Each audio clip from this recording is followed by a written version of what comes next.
Julian Champagnie. This man is a guy that I've been actually following for a while. All right, big fan of his.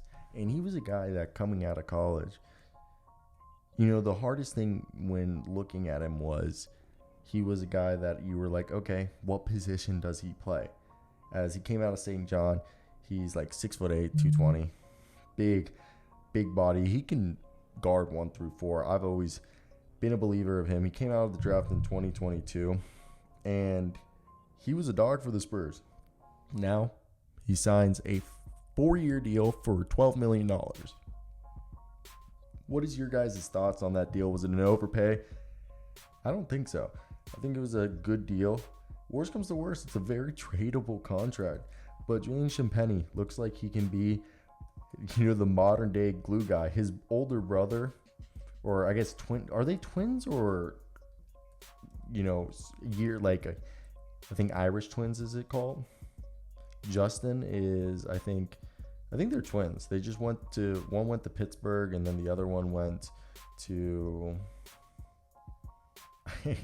I remember Justin, Champagnie went to Pittsburgh, and they're twins, okay. So let's talk about Julian though. Julian's who we're talking about, the 6'8" beast, okay. And this is a guy who has the ability to be a 3-and-D guy, who's shown he can be an off-ball shooter with being a movement shooter.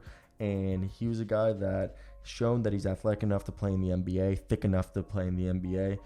And he ended up having a pretty solid end to the year where he was averaging a nice closing out to the year where I believe the last 11 games of the season, he averaged himself 13 points, 10 games, 13 points, 39% from 3, 45% from the field. I'm telling you, this guy can play, and he showed it in the G League, okay?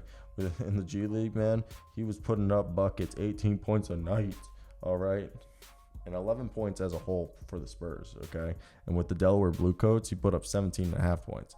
Not a fluke, buddy. Shot 40% in the NBA with the Spurs.